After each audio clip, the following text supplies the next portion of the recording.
угарманым, эфирде атайын чыгарылыш. Бул көрсөтүү менен мен Бактөлөт Жакупбек кызы тааныштырмакчымын. Анда эмесе баштайбыз.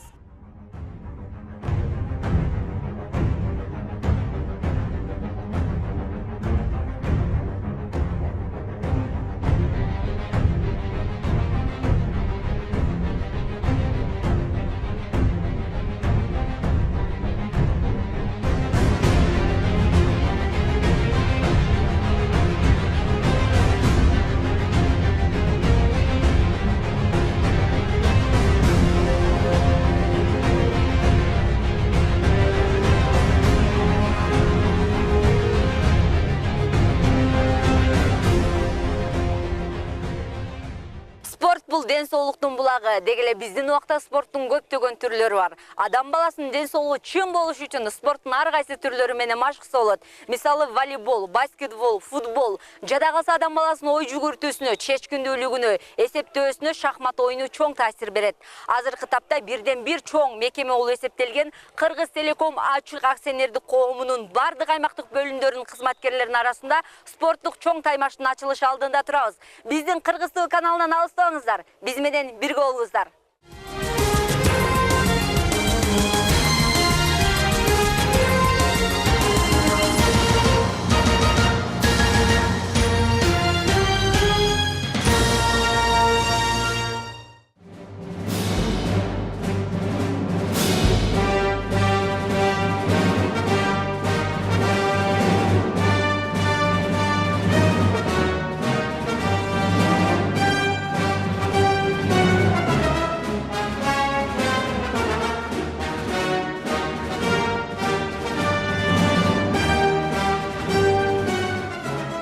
Приветствуем команду РПО РМТР. Приветствуем команду Чуйского областного филиала.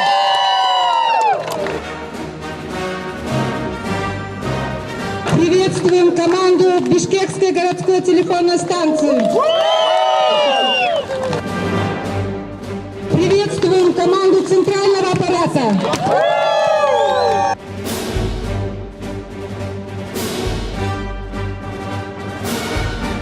Приветствуем команду Иссыкульского областного филиала.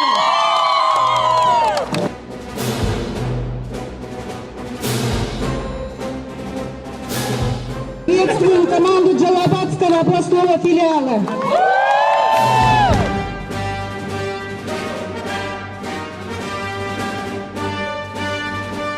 Приветствуем команду Ошского областного филиала.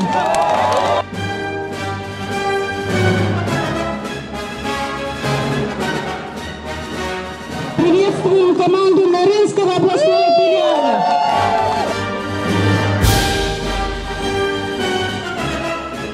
Приветствуем команду Паласского областного филиала.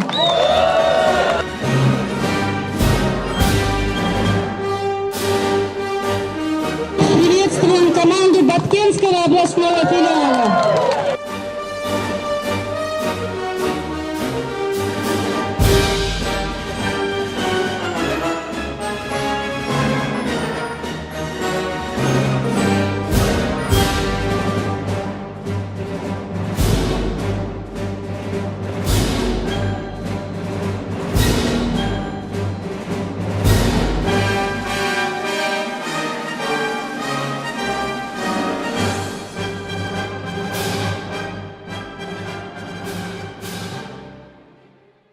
Дорогие наши спортсмены, дорогие гости, разрешите всех вас поприветствовать на 19-й республиканской спартакиаде работников ОАО «Кыргызтелеком». Мы рады, оргкомитет, что вы все благополучно прибыли на нашу республиканскую спартакиаду.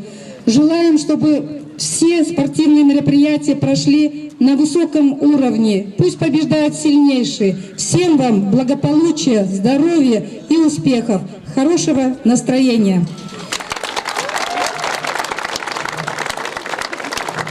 Слово для приветствия предоставляется председателю Совета директоров Усенканову Бекзат Багдаккановичу. Добрый день. Вы все такие красивые. Мне так приятно вас видеть. Вы все такие прям в спортивной форме. Вы просто молодцы. И вот эта спартакиада — это просто объединение всех нас, где вы можете делиться своими впечатлениями, своими навыками, своими жизненными вообще принципами и тому подобное. Сегодня видно, что вы вместе все, и это самое главное, что мы весь Кыргызстелеком все вместе в единой стезе мы двигаемся. Алло. Так.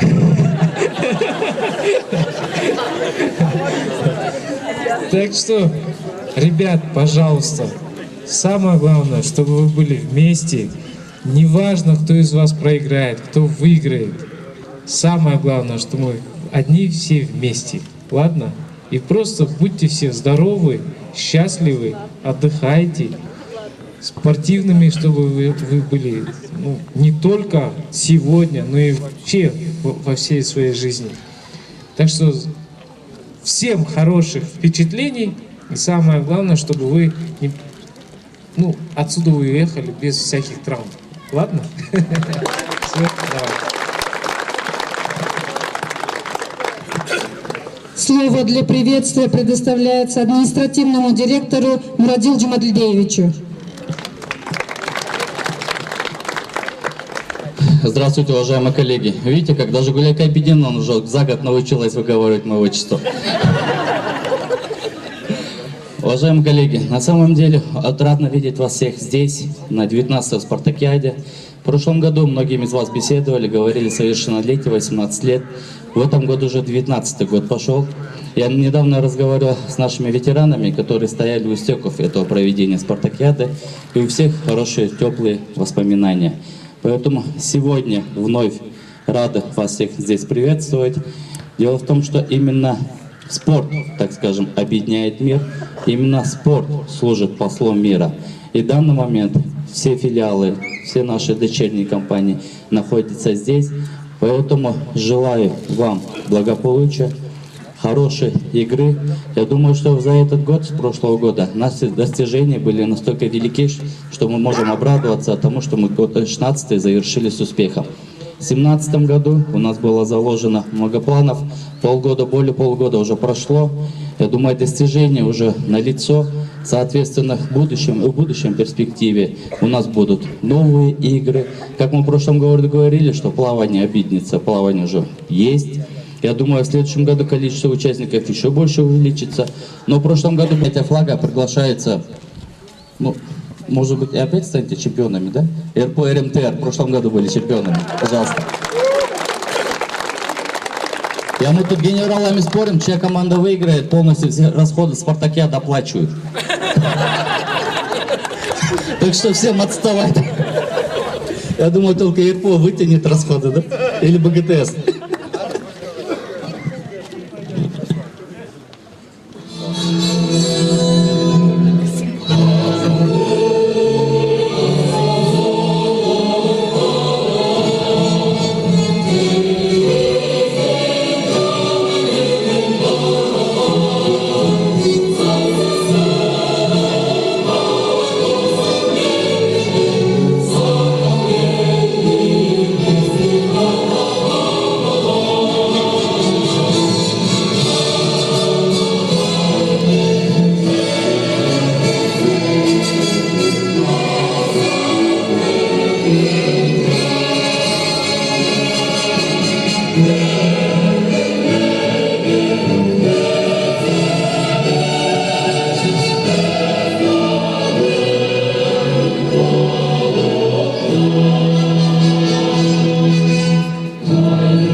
күнү алгачкы 19-чы спартакиада өтүп жатат. Бул спартакиада негизги акыркы 19 жылдан бери Кыргыз Телекомдун мындайча айтканда традициясы болуп калган. Ошонун алкагында өткөзүлүп аткан спартакиадага бүгүнкү күндө ар бир региондордон келип катышкан командалар бар. Ондой команда катышып атат. Эми он команда бул деген Кыргыз Телекомдун бул деген филиалдарынан башка дагы өзүнүн ички компаниялардан келип, ошондо 10 команда болду. Ар бир командадан бир жылдын ичинде ар бир топтолуп отуруп эң жакшылар тапталат дагы. Ошо эң жакшыларын деген Оштон, Жалал-Абадтан, Баткенден бардыгы тең көлгө жиберет. Эми көлдө деген бул эң биринчиден элдин көп Ак Берметти көлүбүзгө Оштон, Баткенден, Таластан көбүн келген мүмкүнчүлүктөрү жок. Ошондуктан ар бир кызматкерлер келип кетүүгө аракет кылып атабыз. Андан тышкары бул деген негизи Кыргыз Телекомдун алдыңкы ден соолукка бөлгөн мамилеси болуп эсептелинет. Ошондо бүгүнкү күндө жетекчилик колдоп аткан багытта ден соолукту сактоо максатында андан тышкары дагы бул деген биздин кызматкерлердин жолугушуп өздөрү топтолушуп, ынтымакка келишип, чогуу бир мындайча айтканда тимбилдинг деп коет, ошого чакырган аракет кылган иш аракеттердин бири деп эсептесек болот. Андан тышкары былтыркы жылдан быйылкы жылда айырмаланып, мисалы суу чабыруу боюнча жаңы спорттун түрү киргизилди. Андан тышкары жана маданият жагына көп көңүл бурулуп аткандан кийин быйыл деген ар бир командага тапшырма берилген. 2ден номерлер даярдап келсин деп 15 мүнөттүк номерлер болот. Ошонукунду жыйынтыктоо болуп атканда 27 августта жыйынтыктоо болот. Ошо жыйынтыктоодо бардыгына тең көрсөткөн аракет кылабыз. Албетте ар бир орундарга байгелери бар. Байгелер грамотада андан кийин акча түрүндө да берилет.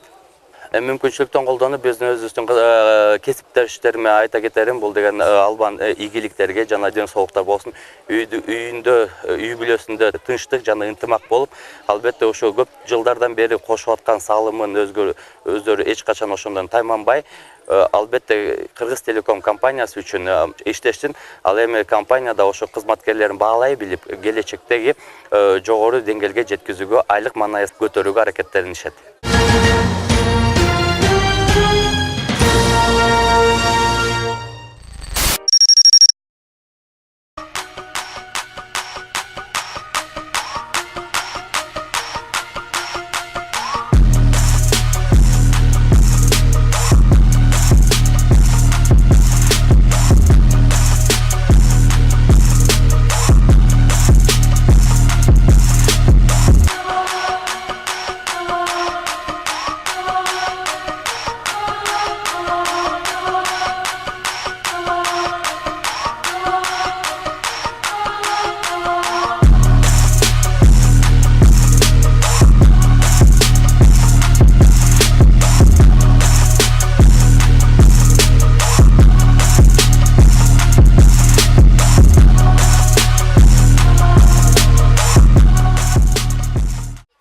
Азыр мына өзүңүздөр көрүп тургандай волейбол оюнчулары атандаштары менен ат салышып жаткан чагы.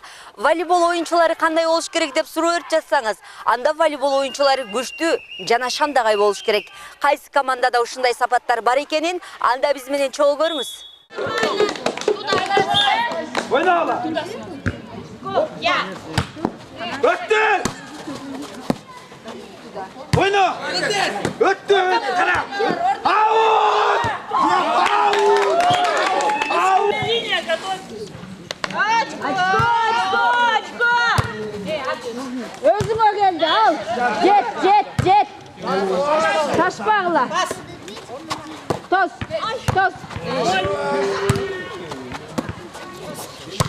Al. Hoppa. At yetti.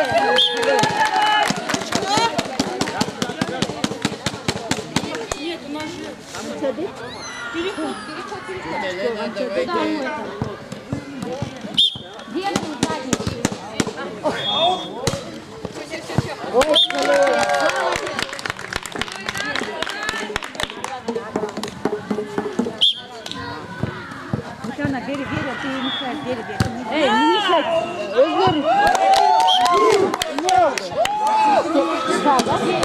Молодцы, девочки, молодцы.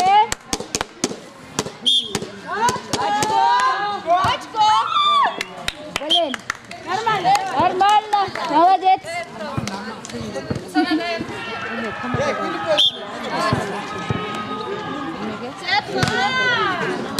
Деть, Нурия, деть. О, молодцы. Молодцы. Наш. Держи. Спокойно. Молодцы. Я дочь. Туда. Мой.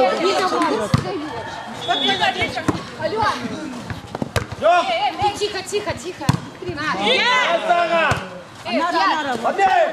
Ал. Сетка.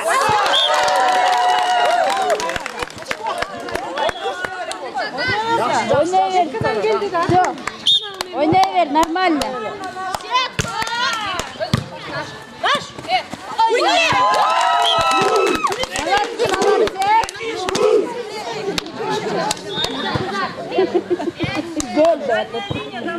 Гол да вот. Очко.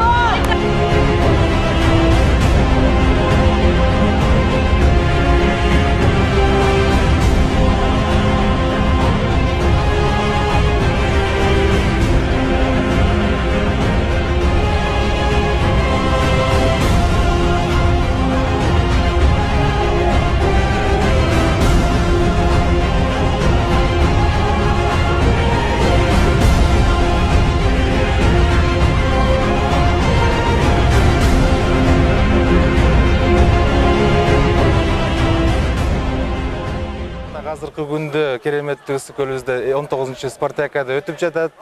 Биз абдан кубанычтабыз ушу күбө болуп атканыбызга, ушу азыр катышып аткан бардык кесиптештерибизге чын ден соолук,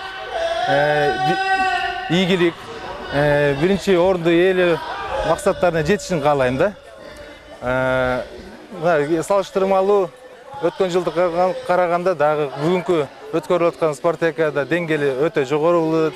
Биздин адистердин, кесиптештерибиздин деңгээли даярдыгы да өтө зор экен, чоң экен. Биз абдан кубанычтабыз. Биз каалап кетет элем бардыгына ушу ийгиликтерге жетип, спартакиадан биринчи орундарды алып, андан ары да эмдиги спартакиага даярданып, күч кубат берсин баарына.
Молодец. Ставь на место все.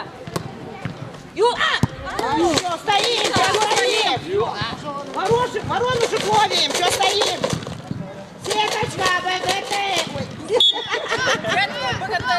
Да, правильно.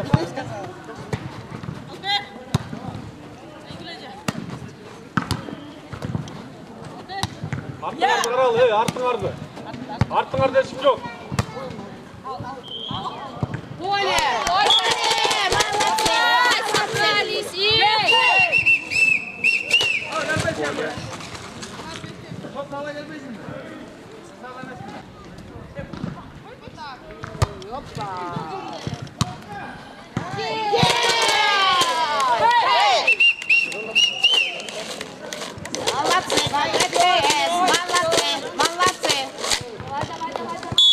Играем, девочки. Чистенько! Молодцы! ГТС! Молодцы! ГТС! Молодцы! ГТС! Молодцы! Опа!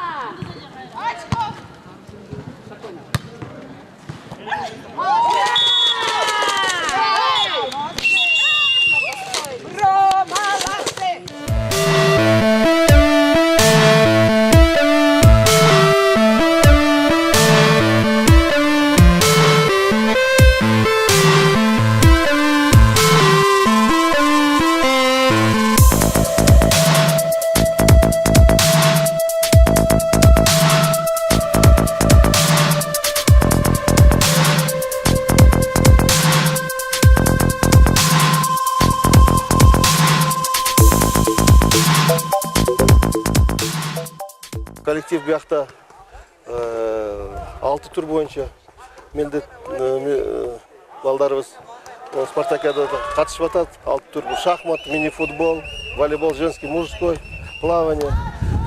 Бұл региондарыбыз бардығы келген.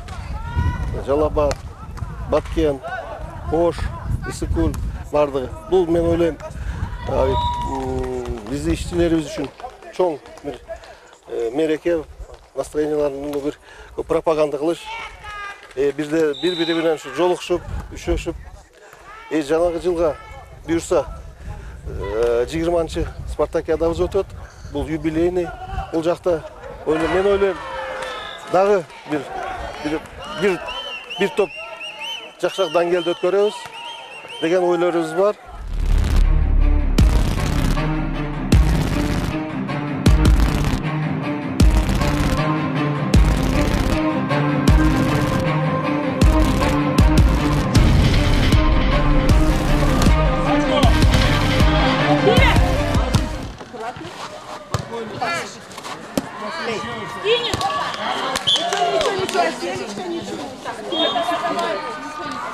Прием, сзади смотрим. Скидывать будут, слышали?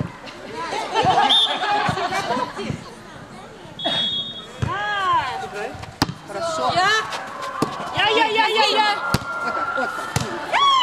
Проходит. Наш. Играй дальше. Молодцы. Я. Молодцы. Наш. Нормально. Играй.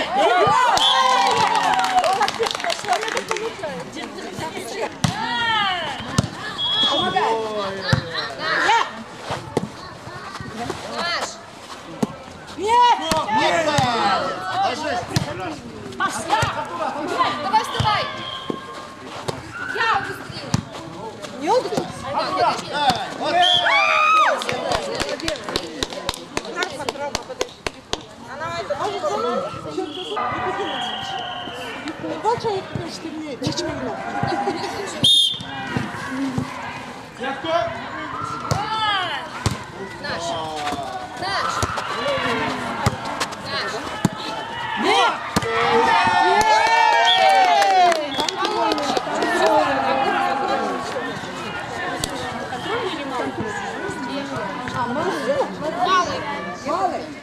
Малый, да, контроль, да? Малый. Я.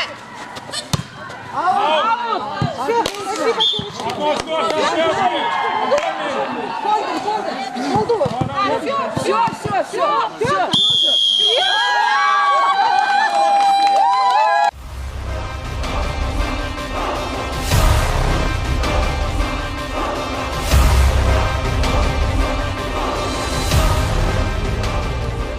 Общим счетом 2-0 победила команда РПО.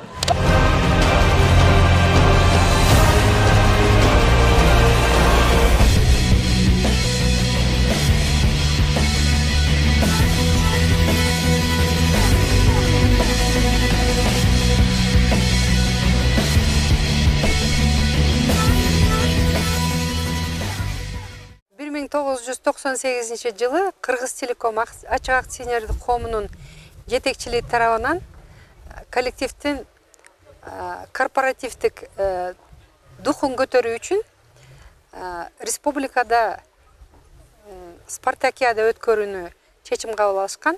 Мына ошондон бери быйыл 19-чу спартакиада, республикалык спартакиада өтүп жатат. Айтайын дегеним, биринчи спартакиада менен азыркы спартакиаданы салыштырсак, кадимки баягы кесипкөй спортсмендерди ээ болуп азыр жакшынакай ойноп атышат. Спорттун көп түрүнөн өткөрүп атат да спартакиаданы.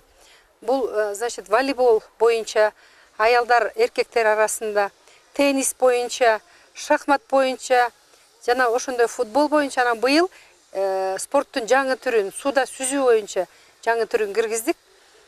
Албетте коллективдин корпоративдик духун тууралуу айта турган болсок, баягы асман менен жердей өзгөрдү.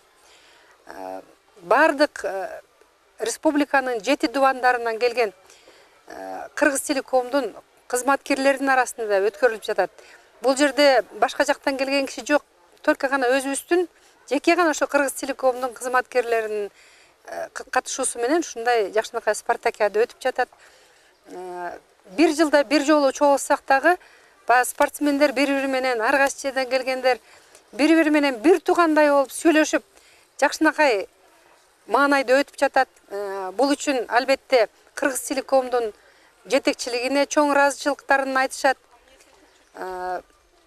Негизи корпоративдик дух ушул спорт жагынан жакшы көтөрүлөт деген ойду айткым келет. Азыркы 19 спартакиада дагы катышып жаткан спортсмендерге Кыргызтелеком ачык акционердик коомунун кызматкерлерине спорттук жетишкендиктерди каалаймын, ийгиликтерди каалаймын. Мындан дагы кесипкөйлүгү өсө берсин. Кыргызтелекомдун иши алга дайым адымдай берсин.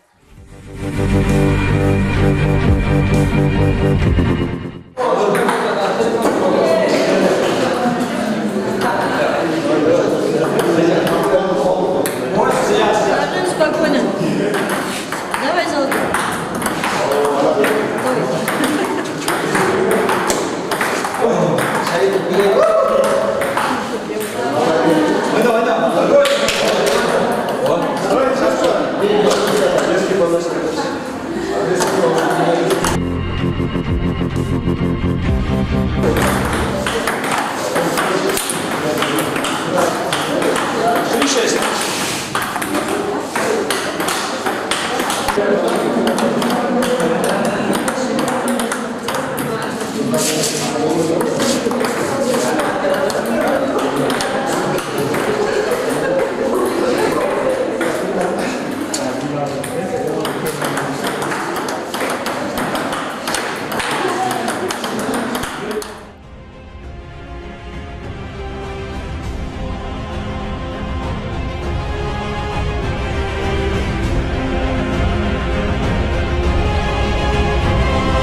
Боюнча Спартакиада болуп жаткан экен.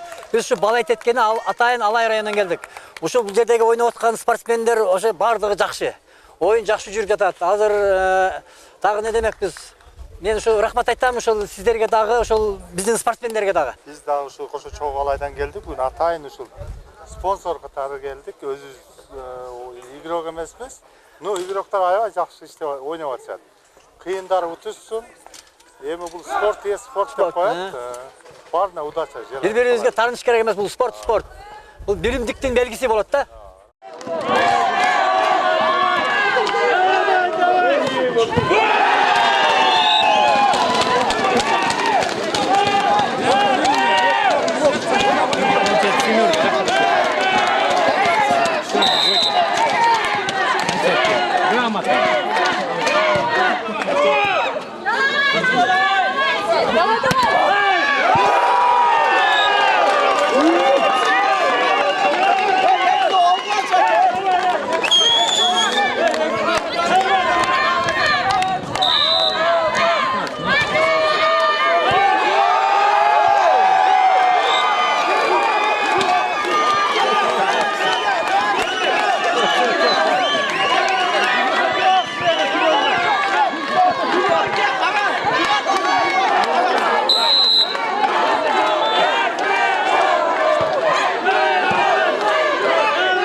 Biz öte kuançtayız. Bu bizim birinci jеңишибиz эмес. Биздин 4-cü катарынан жеңишибиz. Biz Кудай калса дагы да жеңип жүрөбүз. Ура!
Мася, уши, все, хорош, умница. Открываемся. Мура, Мася. Оттянулись.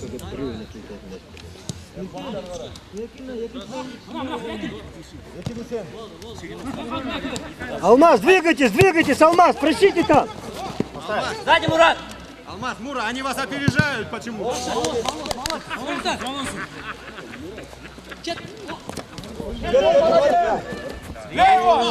До конца, Малик.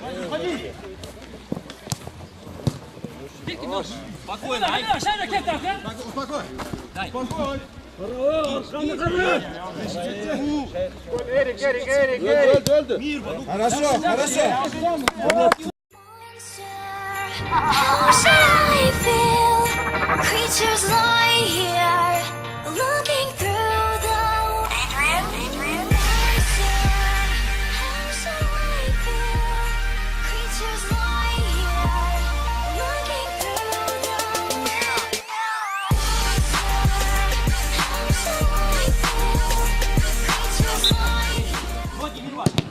Вы нас! Мирба, лево, Эрик! Сам делай оттуда! Делай сам!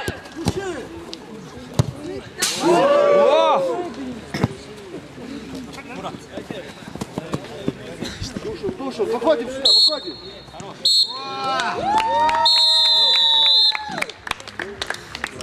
Футбол оюну кайсыл жылы кайсыл жакта пайда болгонун эч ким билбейт. Бирок ошого карабастан дүйнө жүзүндө жана бардык өлкөдө ойнолуп, көрөрмандардын сүймөнчүлүгүнө ээ болуп келет. Мына бүгүн өзүңүздөр көрүп тургандай футбол ойнолучу Поляда турабыз. Финалга 2 команда чыкты. Тактап айтканда РПО Эремтир жана Центральный аппарат командасы 2017 жылдын Кыргыз Телекомунун 19 Спартакиадасынын жеңүүчүсү деп Центральный аппарат командасы аныкталды.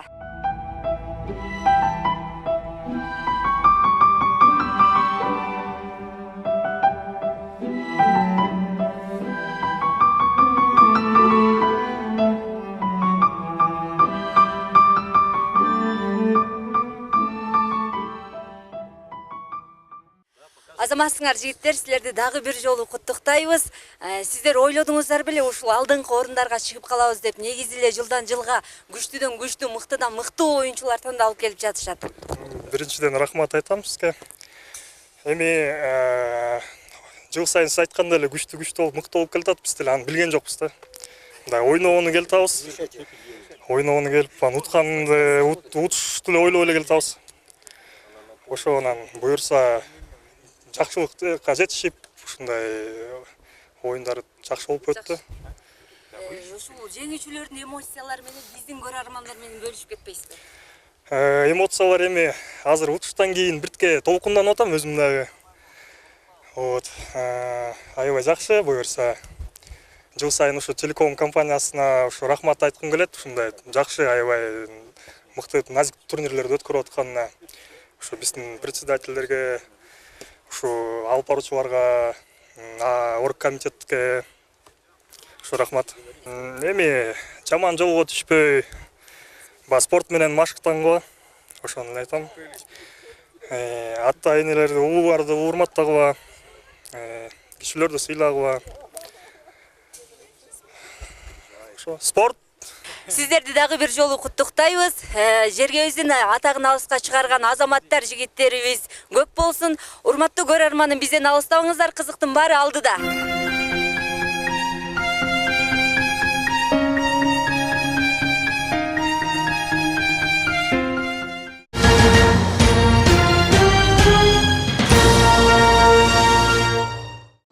Кыргыз Телеком ачык акционердик коомдук республикалык 19 Спартакиада оюндарына мына аягына келип жетти.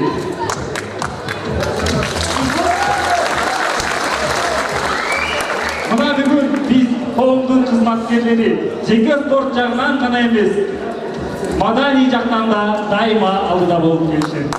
Какой же конкурс без жюри? Представляем членов жюри. Председатель жюри, административный директор ОАО «Кыргызтелеком» Джумадилбек Улу Мурадил. Исакова Гүлай Кайдигиновна.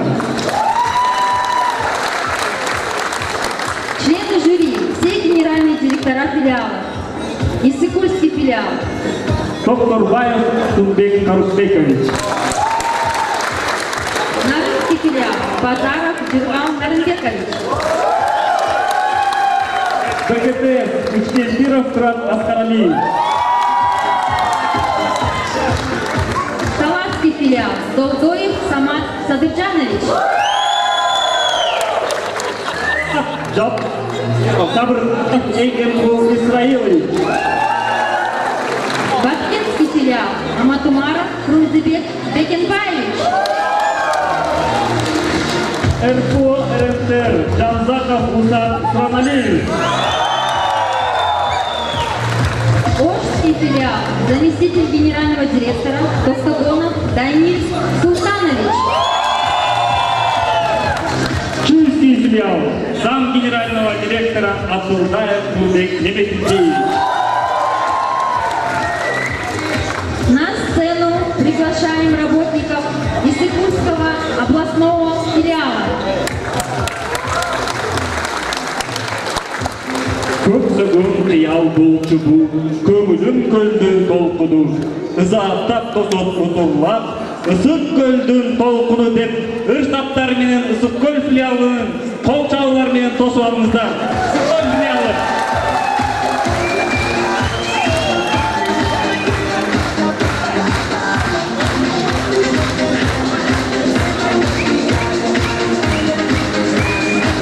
Алло тілек сөз айтылды ондығын, ақ тілекті елім дайым қолдығын. Бізден дағы салам айтам сіздерге, ысық көлдік кесіптештер жолдығын. Қышқы суық, жайқы суық тұтығытпой, құрчук келген суғарылған болоттой. Тігіз іштеп келе тауыз әл менен, зым арқылы байланышты тұғыттой. Айлар өтіп, айланышса жылдарға, майрам келсе маанай ачык жыргалда. Кесиптештер келдик мына чогулуп, тил киргизген телефондук сымдарга.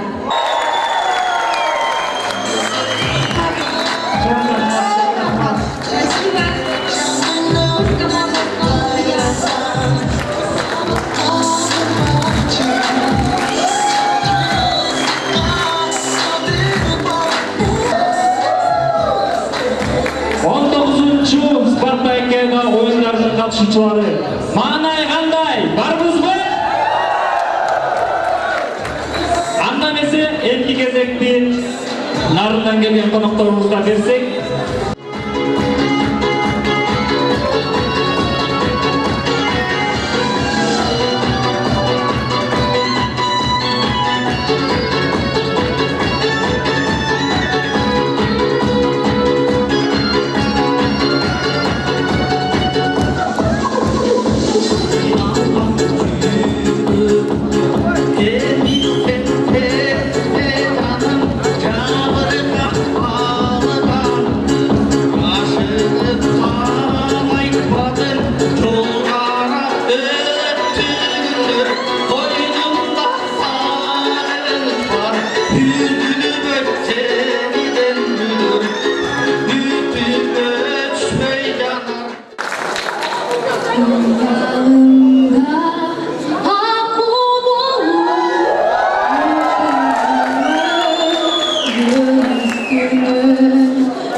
Ищу тебе пару на концерт в балах.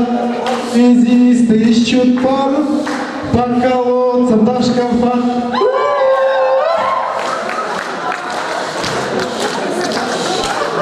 Какой дефект, тянет иногда комплект. Так и хочется сказать, не тяни, ядрёна мать.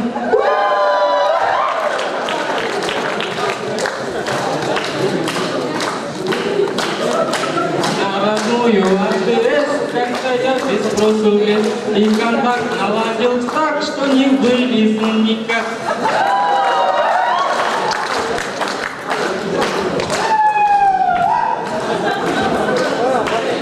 Посторонние пора ищем на движение, и тогда стоим с тобой долго без движения.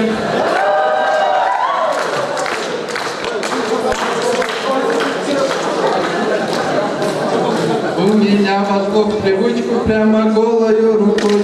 Я берусь связать термичку и весь день хожу хмельной.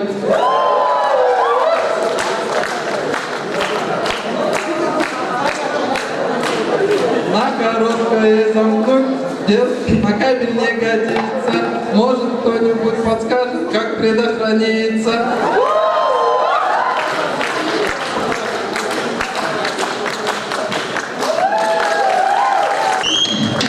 Атамезе Талас областық филиалына кезек келіп жетті.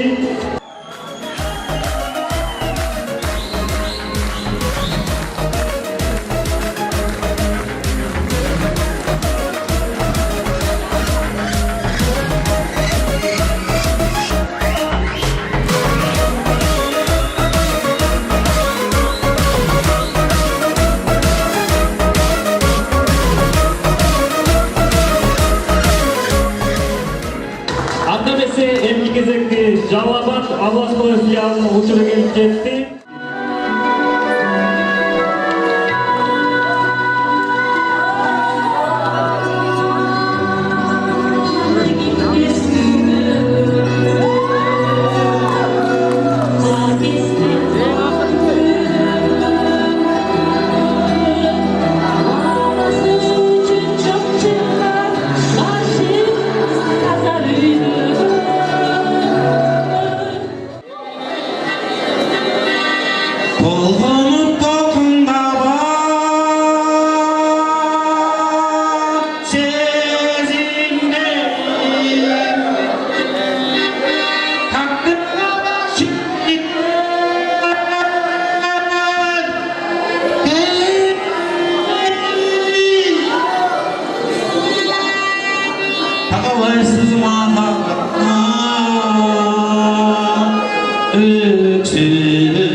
Халыстар тобу аманбы? Салланып айтам саламды, залдагылар аманбы? Шарап! Досым, арабыздан сен биринчи турмушка чыгытасың, ичим күйүп, көзүм күйүп олтурат. Мен сага каалоорум чын ден соолук, узун өмүр. Телекомдун бюджетиде үй бүлөңөр аз болбой көп болсун. Ишиңерге ийгилик каалап, аяшым бар, бактым бар, аяшыма арнаган ырым бар.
urbatına, kudakların urbatına, büyük toyga gelgen konokların urbatına, Toktaşı'daki siz üçün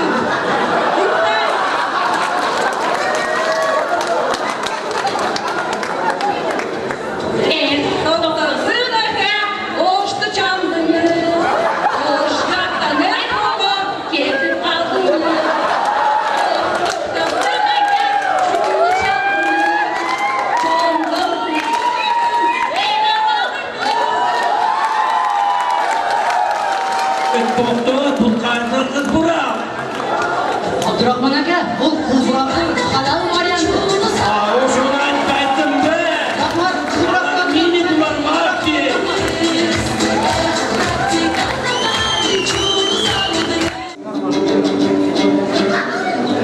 Sen olmasın Arada ötsün abi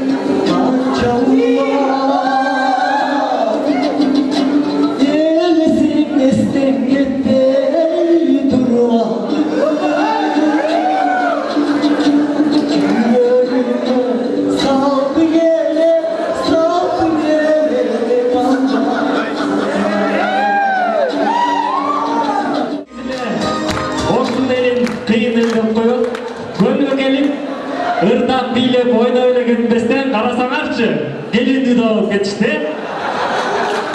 Tarsetmeydin bari tamaşa dep koyuңuzдағы программа boyunca Баткен областық филиалы. Баткенде қолчалар мен қосылыңыз.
Oyun oynup, gençlerdi kütöbüz.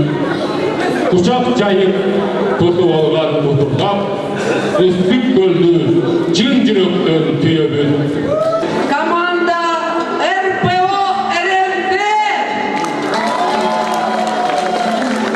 Что такое РПО РМТ? Романтический. Позитивный. Подряд. Редких. Меткий. Талантливых.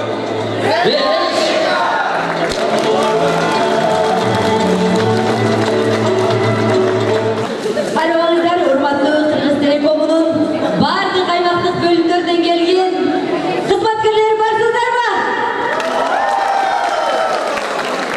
Ал Осмонов гөлде жүрдім. Гөл жиегінде бойладым. 90 рет көргеніме тоймадым. Қызғылт көйлек киген есімде ойда алып күндің батар бойы. Bilmeydi. En canı biri sığım, hayrat kuman, oyun bülbü kızığım.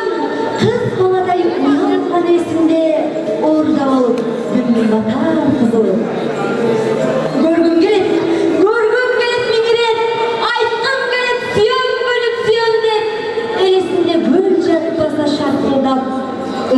алдында алдына қайсы қасиет.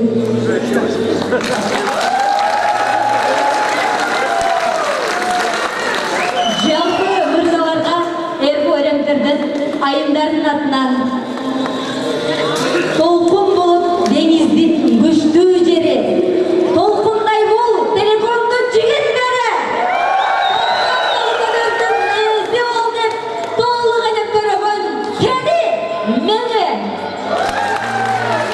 шоқуылы толырдың биік жері, шоқудай бол эрбойремдердің жігіттері. Çok karmağa olmanın batır ol dep çoğatavız üretken seni, meni. Çok rahmat.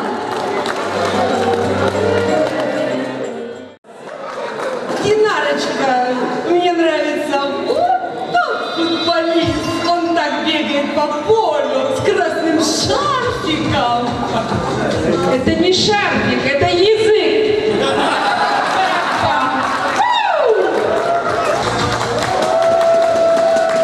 Танцы.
Sökildi, bas çektik,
кызматкерлери дагы өз өнөрлөрүн сиздерге тартуулап кетишти. Кичине колдон басып. Урматтуу 19-чу спартакиаданын катышуучулары, анда эмесе центральный аппараттын кызматкерлеринен сиздерге рэп. Ойлосоңуздар кичине.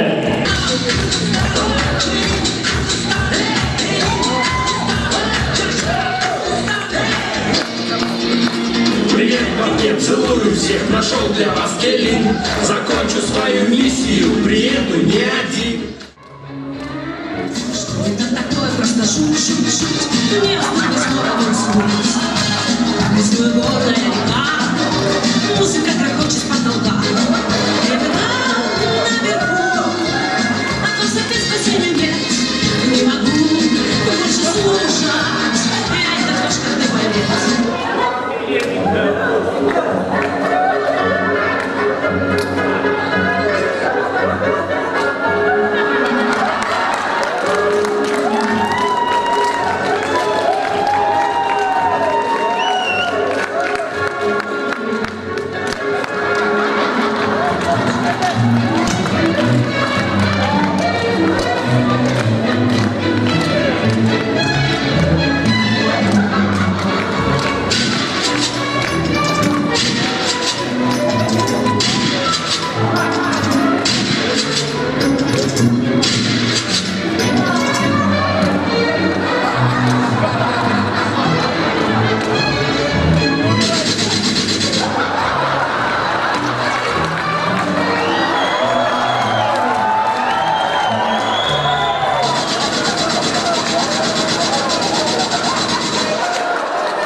Птичка свежая покупай.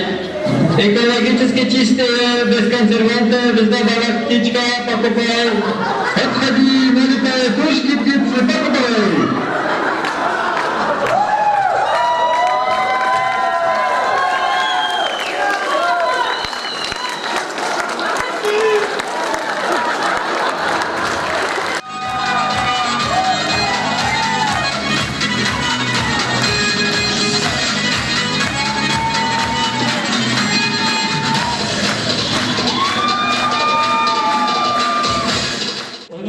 Өргөчат деп. Мына месе бүткүл катышуучулар өнөрүбүздү өргөчат бүткүл окшойт. Кана месе бүтүн ушул катышуучуларга бир сыйра кол чаап койсоңуздар, кандай дейсиздер? Анда месе дагы бир кол чаап койсоңуздар, азыркы убакта жюрилер өздөрүнүн чечимин чечип жатышат.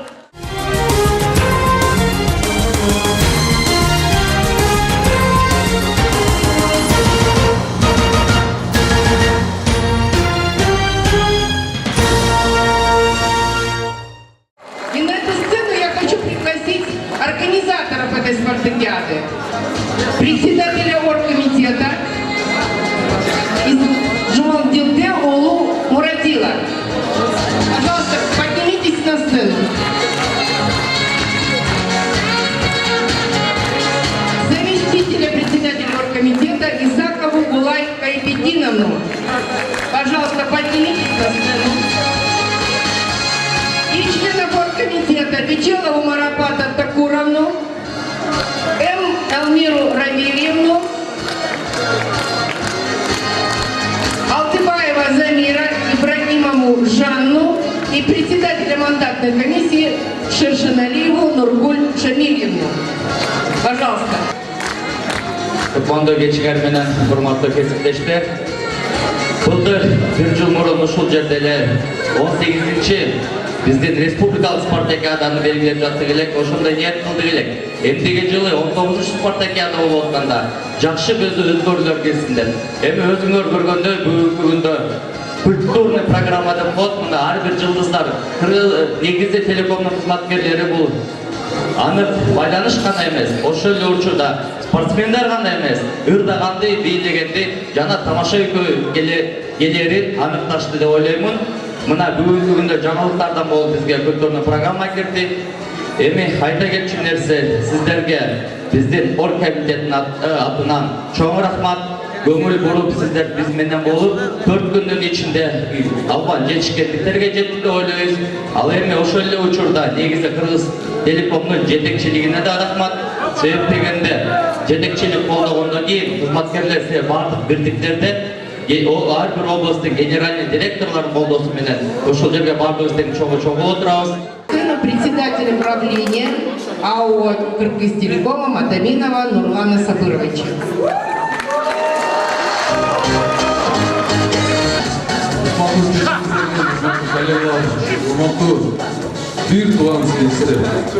Хочу от всей души вас поздравить с 19-й нашей спартакиады, пожелать вам здоровья и успехов.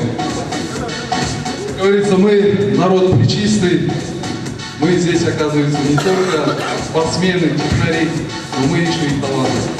Сейчас на одном дыхании я посмотрел, как у нас народ вообще замечательный, прекрасный, да, владеет таким искусством, культурным, да, искусством. Поэтому я рад за наш коллектив, что мы умеем проводить такие праздники. Еще раз вас всех с праздниками. С победой всех! БГТС Учкемпирова Турата Аскаралевича.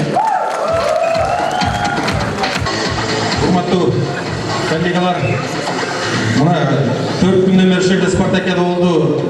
Баягы спорт экен. Ким мыкты болсо, ким мыкты даярданса, ким мыкты чебер болсо, ошолор жеңишке ээ болду. Ар дайым бар болуңуздар.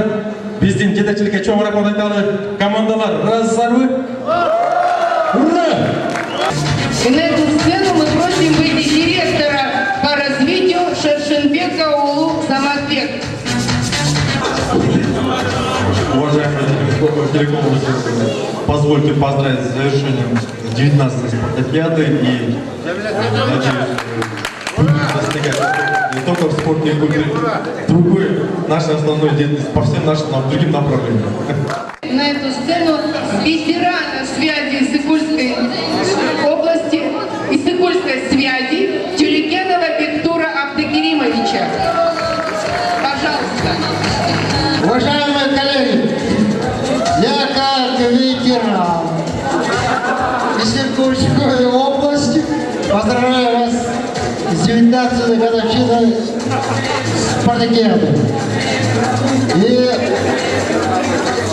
в основном здесь я как отвечающим.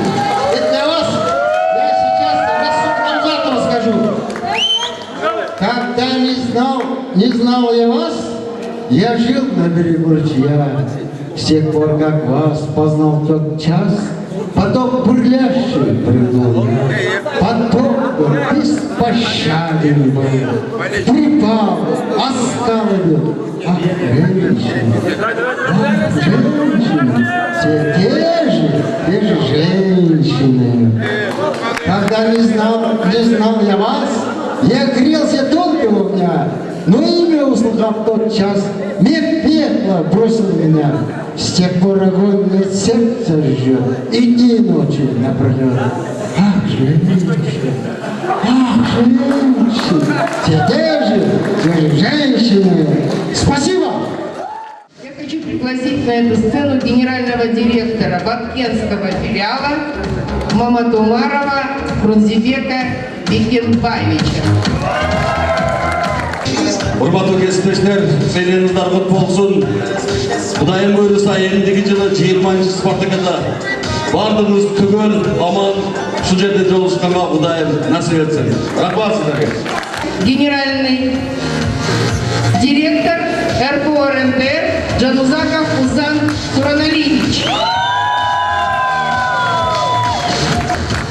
Уважаемые коллеги, друзья, поздравляю вас всех наших спартакиадой. Желаю разрешить поблагодарить оргкомитет, всех руководителей организации такой спартакиады. Пожелать всем нам достижения целей и всегда брать высоту по всем направлениям. За спартакиаду! Спасибо! Ура! вот эта мощная команда сейчас и объявит результаты общей командной гонки. Итак, 4-е место занимает команда Ожского филиала. Они набрали 23 очка. Капитан команды, пожалуйста, выйдите на сцену.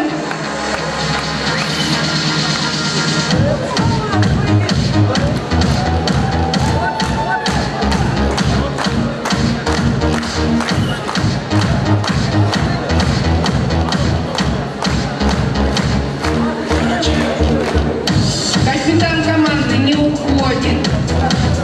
Вставайте на 4-е место. Дальше я хочу пригласить капитана команды центрального аппарата. Это 3-е место.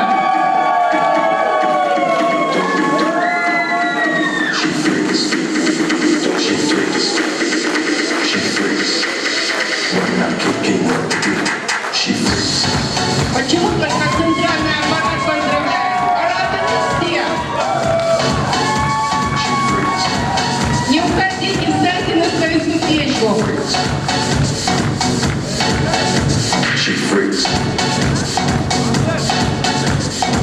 Второе место занимает команда ПГТС.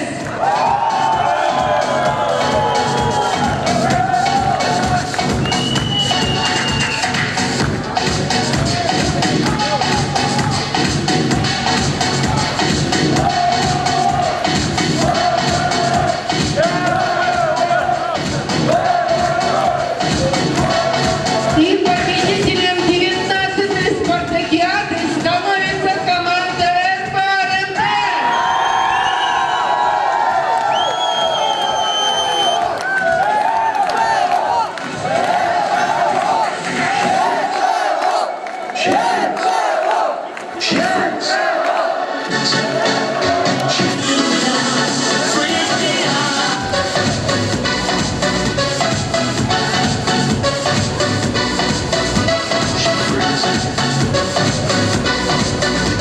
Пожалуйста, займите свое первое место. Мы все их поздравляем. Все команды поздравляем. Желаем им крепкого здоровья, новых вам спортивных достижений и, конечно, удачи в жизни. Что молчим? Аплодисменты.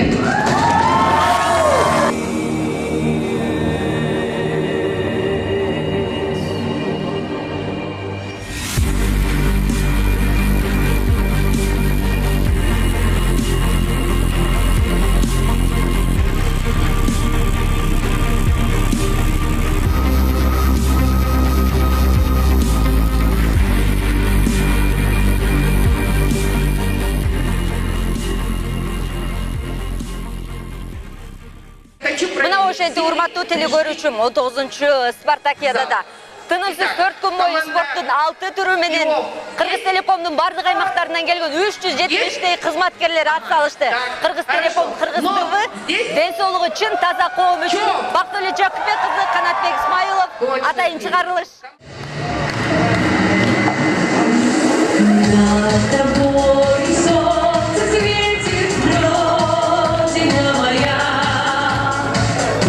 Прекрасней всех на свете, Родина моя. Я страна, твои просторы я, твои поля и город, сонные озера и бурлящие моря.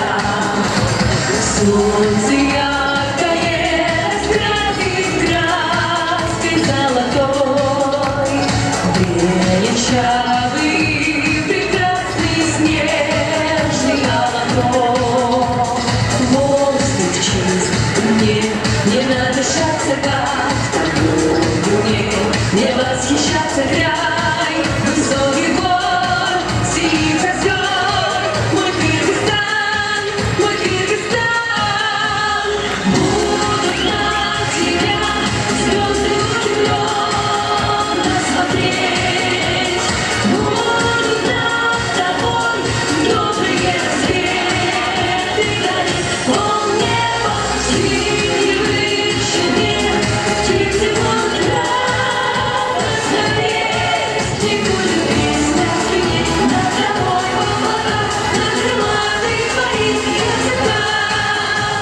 Над тобою солнце светит, льется с высоты.